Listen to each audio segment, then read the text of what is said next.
विचारू नको, विचारू नको, विचारू नको, विचारू नको, विचारू नको.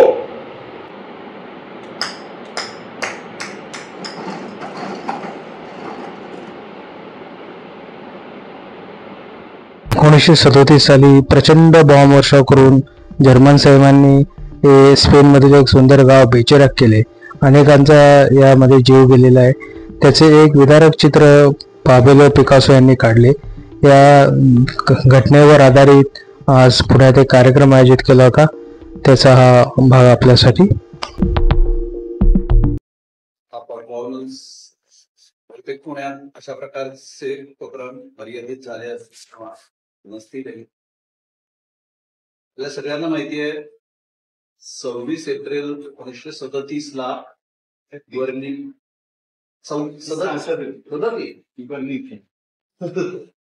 37 ला ग्वर्निका गावावर जर्मन नाझी आणि फॅसिस्ट इटालियननी बॉम्ब टाकला. याच्या आधी आणि नंतर चालूच आहे सगळं. जे काही चालू आहे त्याच्या आधी पिकासोनी गुर्निकाचं चित्र काढलं आणि त्याचा त्या सगळ्या बाबतचा जे काही त्याला पॅरिसमध्ये बसून येत होतं ते काळ्या पांढऱ्या रंगात होतं, पेपरमध्ये पब्लिश झालेलं. आणि त्यांनी हे चित्र जे गुर्निका आहे त्याचं ते काळ्या पांढरच आहे. या चित्राच्या निर्मितीच्या आधी आणि नंतर मानवी समूहाचं जे काही चालू आहे त्याचा हा सगळा परफॉर्मन्स प्रमोद काळे यांनी मांडला आहे. त्यांच्याबरोबर विभावरी देशपांडे आणि नरेश गुंड असणार आहेत. कालावधी 1.5 तास आहे.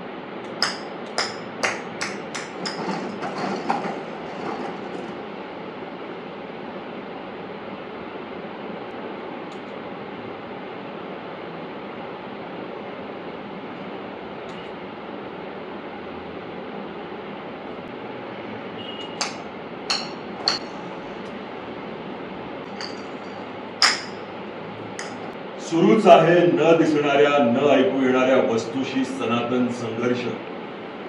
इंद्रियातीत ऑक्टोपसशी प्राणांतिक झुंज.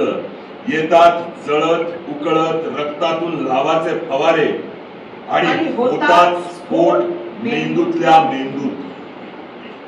करकरणारी सगळी हाडं तीक्ष्ण धारांनी छाटीत जातात शब्दांवरचे अवजड पापुद्रे. मी रंधा फिरवतो या छिनाल अक्षरांवरून आणि टाहो फोडतो आदिमायेच्या नावानं. तू ओत हा ज्वालाग्राही चिखल, तुझ्या अमर्याद योनीतून आकार दे मला. ओत माझ्या रेताच्या बिंदू बिंदूत दुष्काळ, अतिवृष्टी, भूकंप, अपघात, वादळ, वणवे, महापूर. चेता माझ्या रक्तवाहिन्या लसलसते खून, दंगे, जाळपोळी, कत्तली, महायुद्ध. उधळ माझ्या प्रत्येक उच्छ्वासात आपत्ती दुर्घटनांचे जालिम फुटकार. पेटे माझ्या प्रत्येक पेशीत तुझ्या संचाराचं उद्ध्वस्त काहून. जोडत मला आदिम शक्तीच्या फुलपाटीनं, कर मला तुझ्या दैवी अनाचारांचं अफाट खळग.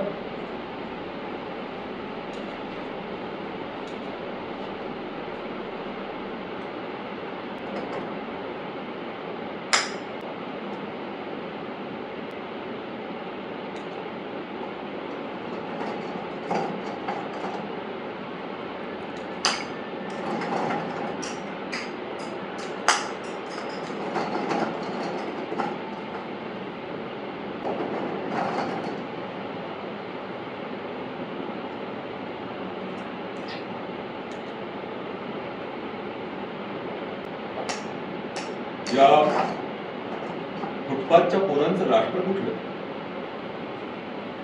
यांच्यावर पाखरधरील असं निशाण कुठलं? यांचं पुराण कुठलं? धम्मपद कुठलं? यांच्यासाठी उशक्काल होईल असं क्षितिज कुठलं? अर्वाच्य शिवी ओठात दाटून यावी कचकची, तसं त्यांना गर्भात घेऊन दारिद्र्य गरोदर राहील. कित्येक वाहून गेले गटाराशी इमान राहून, कित्येक चिकटून राहिले आयुष्याला जिवटपणे. कुणी हाक दिली आणि हे पेटून उठले, कुणी घोषणा केल्या आणि हे लढत सुटले. यांची बेवारशी प्रेत लागली काळोखाच्या काठाची. म्हणतात जे आले यांच्यासाठी ते स्वातंत्र्य कुठलं? यांच्यासाठी पान्हा सोडतील असे स्तन कुठले? यांच्या जखमांनी शिवशिवतील अशी मनगट कुठली? वासनेच्या कुबट गल्लीत झिंगलेले यांचे बाप कुठले? या कडू ओठांवर जहरलेले शाप कुठले? शई फुफ्फुसांसारख्या झोपड्यातून भरलेली दारूची कोठार अटळ भडकून उठतील तेव्हा जळतील ती घरं कुठली? रस्तरस्ती मोजताही येणार नाहीत अशी प्रेत कुठली? या भयाण वणव्यात बेचिरात होईल ती संस्कृती कुठली?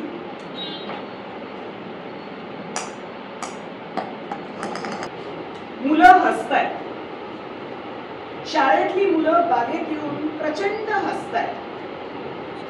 मुलांच्या हसण्याचा आवाज आता वाढत चाललाय. शेजारच्या पोलीस स्टेशनातला शिपाई चकित होऊन बघतोय. मुलं आपली सारखी हसतायत. कार्यकर्ते घाबरे घुबरे होऊन आपापल्या नेत्यांकडे धावत जाऊन सांगतायत की मुलं हसतायत, नेताजी मुलं हसतायत. पत्रकार दबत दबत कानोसा घेतात, फुसफुसतायत आणि कळवतायत मुख्य कचेरीकडे की मुलं हसतायत. कारण आणि प्रतिक्रियांचा शोध सुरू झाला. प्रादेशिक सरकार चिंताक्रांत झालेली आहे आणि केंद्र सरकारकडे मदतीसाठी चक्रा घालतायत. कुणीतरी निवृत्त अधिकारी वर्तमानपत्रात लिहून चौकशीची मागणी करतोय की मुलं का हसतात. सुपरस्टार्सचे सिनेमे असलेली थिएटर ओस पडले. पोस्टर्सवरच्या चंद्रमुखींचे चेहरे सुटलेले. पब्लिक चाललंय सार्वजनिक बागेकडे की मुलं हसतायत. मुलं हसतायत, भयंकर हसतायत. शहरात जमावबंदी आणि शांतता भंग विरोधी कलम जारी झालेली आहे तरी मुलं हसतात. सार्वजनिक बागेत फुलपाखरांमध्ये धावत मुलं हसतात, सारखी हसतात. हे चांगलं नाही, हे चांगलं नाही. दूरवरचा विचार करणारा एक माणूस होणार आणि त्यानं फरमान काढलं की सार्वजनिक बाग उद्ध्वस्त करून टाका. उद्ध्वस्त बागेकडे पहा, मुलं हसतात. बंदूकवाल्या शिपायांकडे पहा, मुलं हसतात.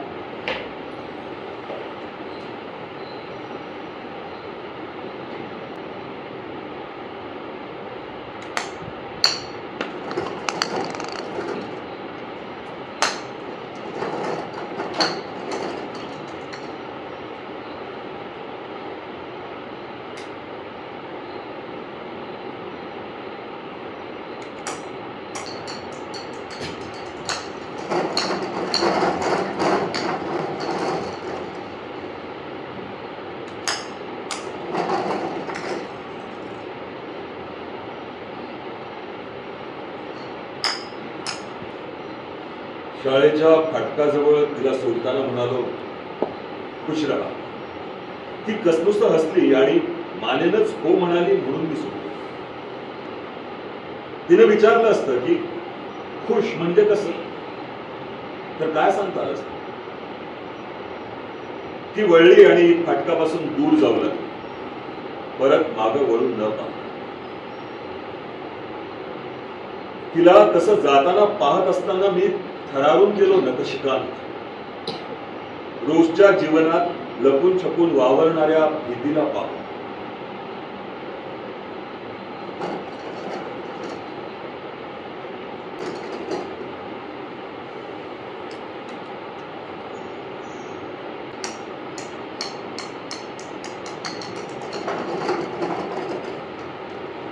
प्रश्न पडतात तर काय करावं? प्रश्न डोक्यात मावत नाही तर काय करावं? प्रश्न डोक्याबाहेर उसळा मारतात तर काय करावं? प्रश्नांनी डोकं भंडावून गेलं तर काय करावं? प्रश्न विचारू तर मिळेल. मनमोकळेपणाने बोलतील. कोण देईल उत्तर? उत्तर देण्याची जबाबदारी घेईल ती वाटाण्याच्या अक्षता लावतील. पाठ फिरवतील, हात झटकतील. हा कसला प्रश्न म्हणजे? अंगावर धावून येतील. आस्था आहे, भलेपणा आहे. प्रश्न विचारला की उडवाउडव, टाळाटाळ करतील, अविश्वास दाखवतील, दार बंद करून देतील, अपमान करतील, उद्दामपणे वागतील, अळमटळम करतील, वेळ काढूपणा करतील, विषयांतर करतील, बहिरेपणाचं सोंग घेतील. प्रश्न प्रश्नच नव्हे, मान डोलावतील आणि गप्प राहतील. स्वतःच काय ते पहा, जगाच्या भानगडीत पडू नको असं म्हणतील. प्रश्न विचारल्याने डोकं फिरलं, प्रश्नांची भीती वाटते. उत्तर देताना दाखील बसते. उत्तर द्यायला लागले की अडखळतील, कोतरे बोलतील. अरे प्रश्न प्रश्न तो काय आहे तरी काय म्हणतील. उचलतील आणि फलकावर ठेवतील, पुसून टाकतील. प्रश्न विचारणाऱ्याला गप्प करतील. प्रश्न काही पडलेलाच नाही तर विचारणार कोण असं म्हणतील. ज्यानं प्रश्न विचारला म्हणतात तो तर जन्मापासून मुकाच आहे असं म्हणतील. सगळे प्रश्न संपले असं जाहीर करतील. प्रश्न काही उरलेलेच नाही असं म्हणतील. प्रश्न तरी काय आहे बाबा तुझा असं कोण म्हणतील. प्रश्न विचारून जनतेची दिशाभूल करीत आहात असं म्हणतील. खेकसतील, तोंडातल्या तोंडात बोलतील, पान उतारा करतील. प्रश्न विचारणाऱ्याच्याच पदरात पाप घालतील, शिवीगाळ करतील, धाक घालतील, सळोकी पळो करतील. कफ, वात, पित्त या त्रिदोषामुळे सर्व प्रश्न निर्माण होतात. झोप नीट नाही झाली की प्रश्न पडू लागतात. पचन व्यवस्थित झालं नसलं की प्रश्न उपस्थित होतात. मलमूत्रादी गोष्टी ठीक नसल्या की प्रश्नांनी डोकं भंडावून जातं. दात दुखत असला की प्रश्नांची कळ लागते. उपाशी पोटी पाणी प्यायलं तर प्रश्न त्रस्त करू लागतात. ऊन लागलं की प्रश्न बाधतात. थंडी भरून आली की प्रश्नांची तडफड होते. जमिनीत भिंतीत ओल आली की प्रश्नांनी अंग धरलं जातं. ऋतुमानाप्रमाणे वस्त्र घातली नाही तर प्रश्नांचा थैथयाट सुरू होतो. वेळच्या वेळी जेवण घेतली नाही तर प्रश्नांचा कल्लोळ मासतो. रिकाम्या पोटापेक्षा रिकाम्या डोक्यात प्रश्न उत्पन्न होतात. डोळ्यांसमोर महान उद्दिष्ट नसलं तर प्रश्न उचल खातात. आपलं राष्ट्र, आपला धर्म, आपली संस्कृती या विषयीचा विचार मनात नसला की प्रश्नांचा भुंगा डोकं पोखरू लागतो. बरं प्रश्न तरी काय? अयोध्येविषयीचा आहे काय?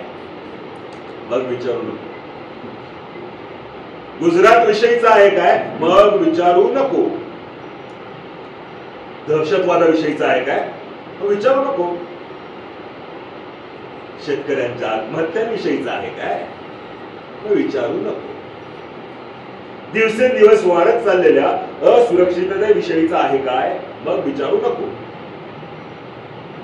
सुशिक्षितांच्या बेकारीचा आहे काय? मग विचारू नको. पिण्याच्या पाण्याविषयीचा आहे काय? मग विचारू नको. सरकारी धोरणाविषयीच आहे काय? मग विचारू नको. सार्वजनिक नीतिमत्तेविषयीच आहे काय? मग विचारू नको. राजकारणाविषयीच आहे काय? मग विचारू नको. आदिवासी बालकांच्या अपमृत्यूविषयीच आहे काय? मग विचारू नको. विचारू नको. विचारू नको. विचारू नको. विचारू नको. पण मला प्रश्न विचारायचाच आहे. अजिबात प्रश्न न विचारणारी पिढी तयार करणं हा आमचा यापुढचा राष्ट्रीय प्रकल्प आहे. पण मला प्रश्न विचारायचाच आहे. विद्यार्थ्यांनी शिक्षकांना प्रश्न विचारायचे नाही. पण मला प्रश्न विचारायचाच आहे. रुग्णांनी डॉक्टरांना प्रश्न विचारायचे नाही. ग्राहकांनी व्यापाऱ्यांना प्रश्न विचारायचे नाही. पण मला प्रश्न विचारायचाच आहे. वंचितांनी वंचकांना प्रश्न विचारायचे नाही. पक्ष सदस्यांनी पक्षनेत्यांना प्रश्न विचारायचे नाही. मला प्रश्न विचारायचाच आहे. भक्तांनी देवाला प्रश्न विचारायचे नाही. देवा ऐकला तर हे देवा, प्रश्न न विचारणाऱ्यांच्या, उत्तर न देणाऱ्यांच्या देशातच मला पुन्हा पुन्हा जन्माला घालशील.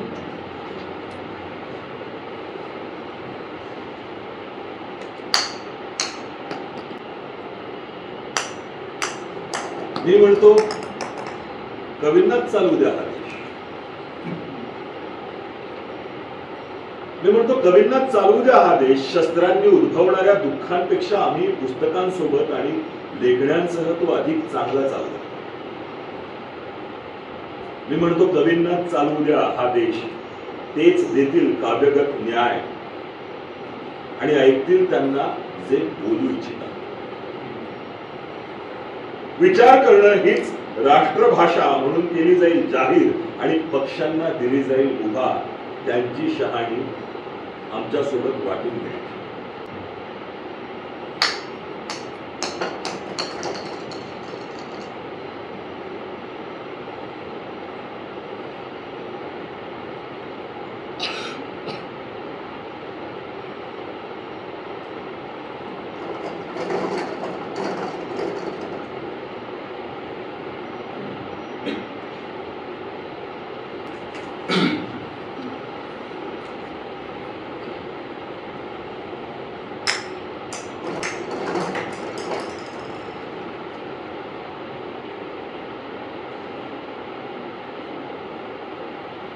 भिंत माझ्या भोवती, भिंत तुझ्या भोवती. भिंता आणि भिंता भिंता, भिंती भिंती सर्वकडे, इकडे तिकडे चोहीकडे. भिंत भीतीची, भीती भिंतीची. भिंतीला कान असतात म्हणून प्रत्येक भिंतीला भीती प्रत्येक भिंतीची. लहान लहान भिंतीची एक प्रचंड भिंत, अदृश्य ओढणारी. भिंतीसमोर उभे राहा. जीभ कापून उभे राहा. कानात बोळे उभे राहा. डोळे बंद उभे राहा. खाली बसा उभे राहा. कान धरा उभे राहा. कोणीतरी हरवला. कोण बरं? कळलंच नाही. चौघांची वाचा गेली. कोणाची? कळलंच नाही. तिघांचे डोळे गेले. कोणाचे? कळलंच नाही. एक साथ आवाज द्या. सर्व भिंती सर्वांच्या सर्व कल्याणासाठी. एकाने आवाज दिला नाही. तो दिसेनासा झाला. कोण बरं? कळलंच नाही. भिंतीची सवय होईल. सवयीची भिंत होईल. भिंतीला शिस्त हवी. शिस्तीला भिंत हवी.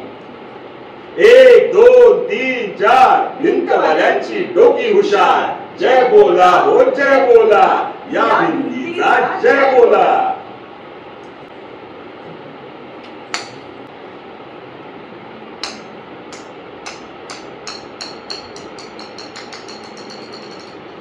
मी दारोदार जाते. एक दार ठोठावते, पण कुणालाही ऐकू येत नाही दारावरची धाव, कुणालाही दिसू शकत नाही. मेलेल्याला कोण कसं पाहू शकत? खूप काळ झाला हिरोशिमात मी मेले तेव्हा.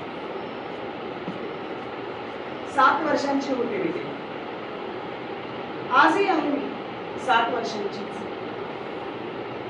मेलेल्या मुलांचं वय वाढत नाही. आधी माझे केस जळले, आधी मग डोळे विझले, दृष्टी गेली. हवेच्या फुंकरीनेही जो उडून जाईल असा राखेचा ढीग होऊन गेले. मला नकोय फळ किंवा भात, भाकरी नको की मिठाई नको मला. राखच तर झाली नाही. राखेला काय गरज त्याची? तुम्ही बसलात लढत खंडत, पण मला हवी फक्त शांतता.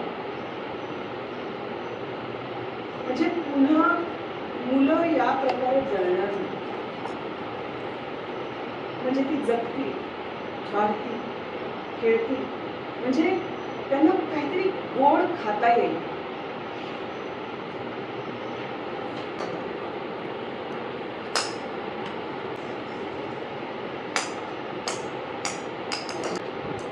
आगीचं कमळ उमलावं कसा भक्कन उमलला बघा.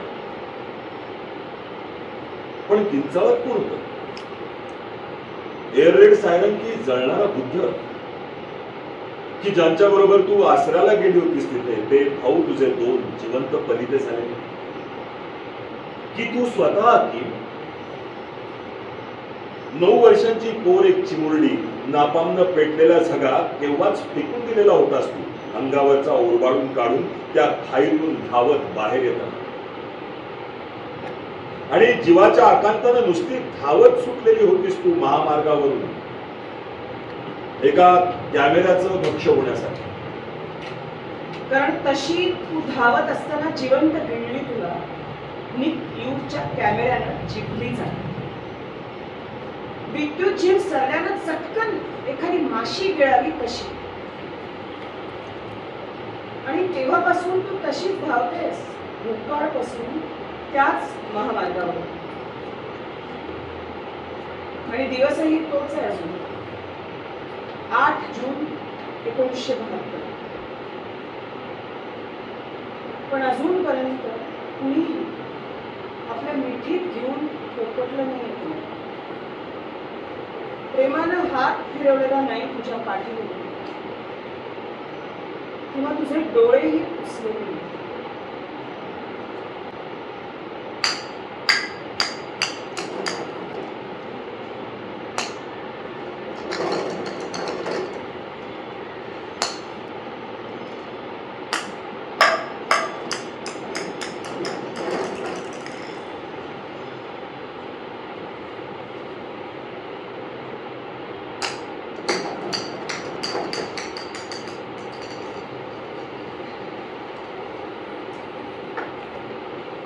एखादा राजदूत जेव्हा कुठल्याही देशाला भेट देतो, एखादा राजदूत जेव्हा कुठल्याही देशाला भेट देतो तो सोबत पुष्पचक्र नेतो अनाम सैनिकांना वाहण्यासाठी. एखादा राजदूत आला माझ्या देशात आणि विचारू लागला कुठे आहे समाधी इथल्या अनाम सैनिकाची, तर मी सांगेन त्याला कोणत्याही ओढ्याच्या काठी महोदय, कोणत्याही मशिदीच्या कोणत्याही कोपऱ्यात, कोणत्याही घराच्या सावलीत, चर्चमध्ये बसलेल्या लोकांच्या रांगेत, कोणत्याही गुहेच्या कोंडाशी, पहाडावरच्या कोणत्याही खडकावर, बागेतल्या कोणत्याही झाडाच्या शेंड्यावर, माझ्या देशातल्या आकाशातल्या कोणत्याही ढगाखाली संकोचू नका, नतमस्तक व्हा आणि बघा तुम्ही आणलेलं ते पुष्पचक्र कुठे.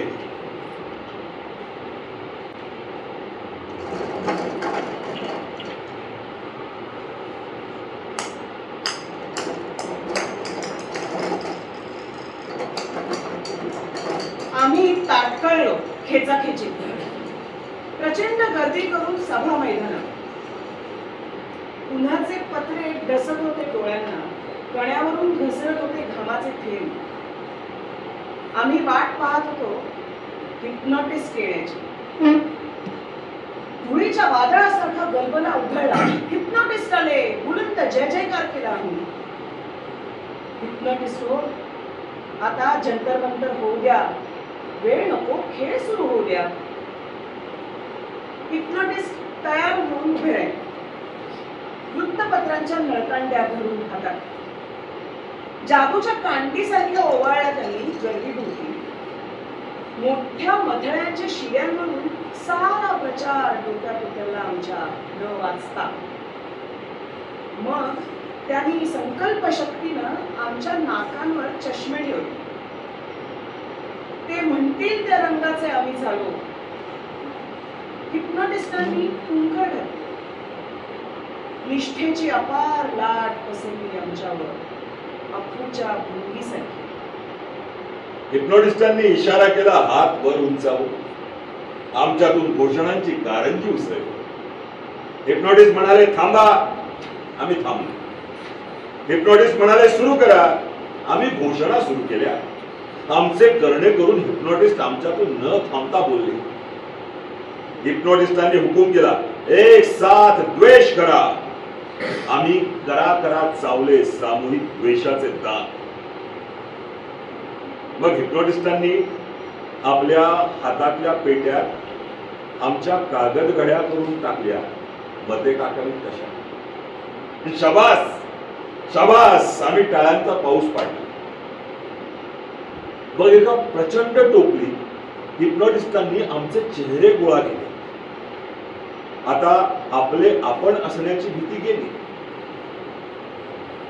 गळ्यात दाटून येणारा काळोखाचा हुंदका गेला. आता जगलो तरी कळणार नाही. हिप्नॉटिस्ट हो, ही तुमची कृपा. आम्ही सुखी आहोत, आम्ही सुखी आहोत.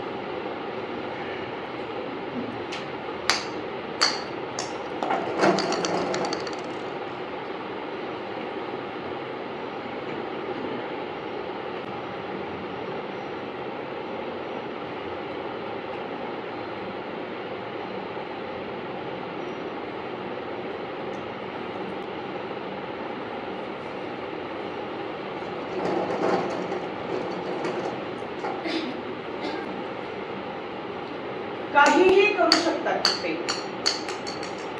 सगळे अधिकारी त्यांचेच, तुरुंग आणि सुधारगृह त्यांची, सगळी कार्यालये त्यांची. काहीही करू शकतात. कायद्याची पुस्तकं, हत्यारांचे कारखाने, महंत आणि प्राध्यापक, सगळे अधिकारी त्यांचेच. काहीही करू शकतात ते. वृत्तपत्रांचे छापखाने, गळ्यात पडून गळे कापणारे गुंड आणि नेते, सगळे अधिकारी त्यांचेच. काहीही करू शकतात. एक दिवस येईल आणि हातातलं हत्यार हातातच राहील. लवकरच ते होईल आणि हा सगळा डाव बदलेल.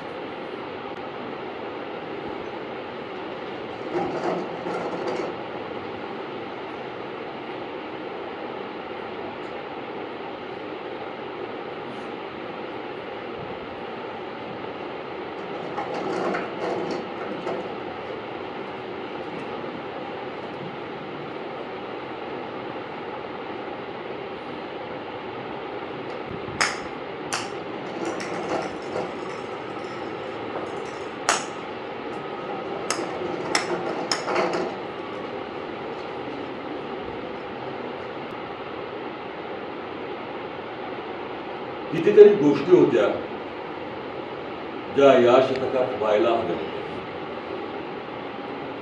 त्या झाल्या नाहीत. आणि ज्या व्हायला नको होत्या त्या झाल्या. उल्हास आणि वसंतानं अधिक निकट यायला हवं. डोंगर दऱ्यांमधून हटायला हव्या होत्या भीती आणि दहशतीच्या सावल्या.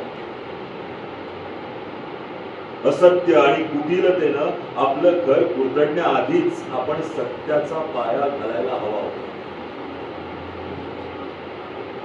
आपल्याला वाटलं होतं की शेवटी ईश्वरालाही एका भल्या आणि खंबीर माणसावर विश्वास ठेवावाच लागेल. दुर्दैवानं असं घडलं नाही.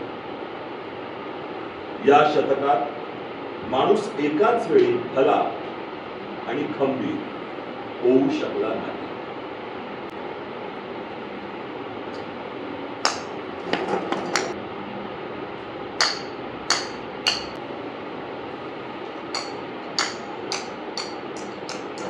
प्रत्येक युद्धानंतर कुणाला तरी साफसफाई करावी लागतेच. शेवटी त्याशिवाय गोष्टी सहजासहजी सुरळीत होणार नाहीत. राडारोडा ढकलावाच लागेल रस्त्याकडेला. कुणाला तरी म्हणजे प्रेत वाहणाऱ्या गाड्या जाऊ शकतील. कुणाला तरी ओढत न्यावी लागेल पुढे भिंतीला आधार द्यायला. कुणाला तरी फुटलेल्या खिडक्या आणि मोडलेली दारं उभी करावी लागतील. मनोरम नाहीये कॅमेऱ्यासाठी. वर्ष लागतात त्याला.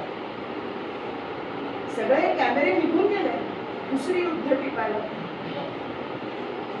पूल लागतील पूर्ववत झालेले.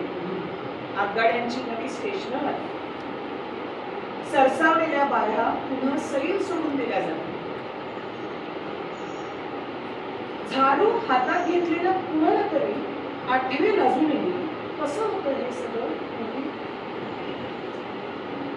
कुणीतरी ऐकेल आणि डोलावेल आपली धडा वेगळी न झालेली मान. ज्यांना माहिती आहे आधीपासून की काय चाललं होतं इथे, त्यांनी करायला हवा मार्ग प्रशस्त. त्यांच्यासाठी ज्यांना कळतं कळून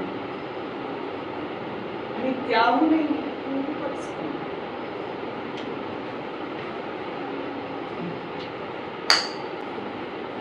ते मला म्हणतात की मी एक दिलदार माणूस.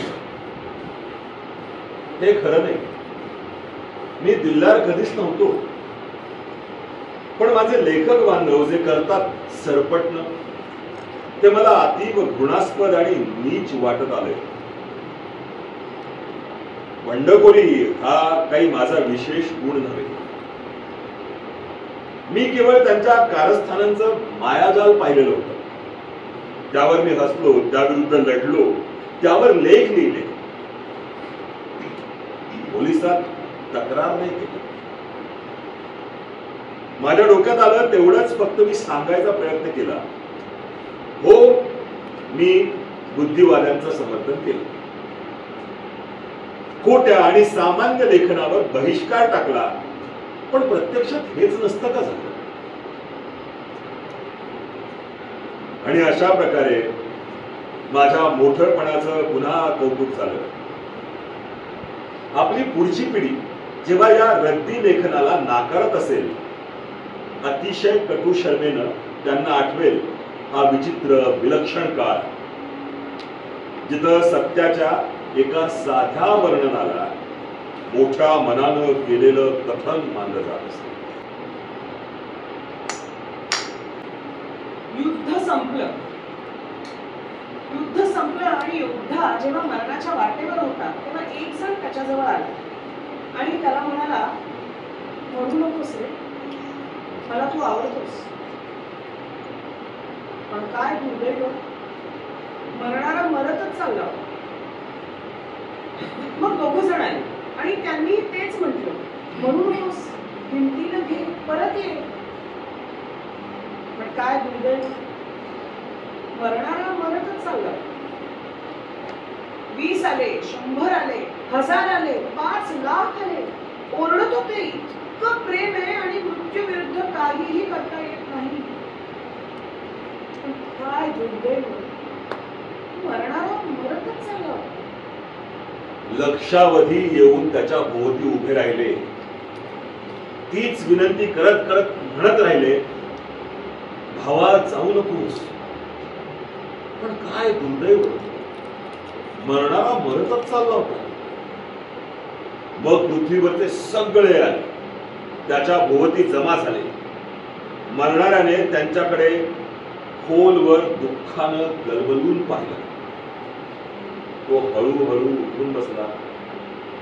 महिल्याच्या खांद्यावर त्यानं हळूच हात ठेवला आणि तो चालू लागला.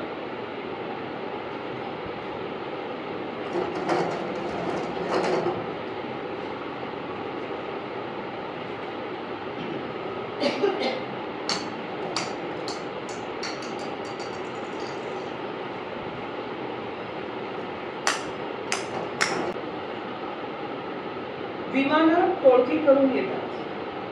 हेंकेल व मेसरशिप पुन्हा पुन्हा येतात आणि जातात. एक छोटस गाव नष्ट होतं 3.5 तासात.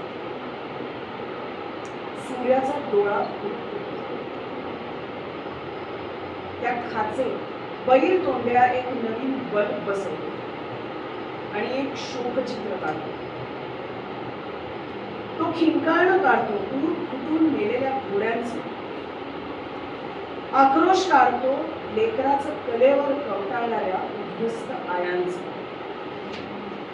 तुझ्या कॅमेराने तू फोटो घेतेस बैल तोंड्याचे व साकार होणाऱ्या चित्राचे. बैल तोंडाला भूक लागते. पॅलेट नाईफनं तू रंग चोपडतेस डोसला सिरोलियन कोबाल्ट पर्शियन ब्लू. बैल तोंड्या ते सगळं एकट्याने खाऊन टाकतो बका बका आदर्शासाठी. तो 2 वाईन ग्लासेस काढतो. तो 2 वाईन ग्लासेस काढतो. त्यात थोडं थोडं टर्पेंटाईन ओततो. तुम्ही दोघं ते पिऊन टाकता.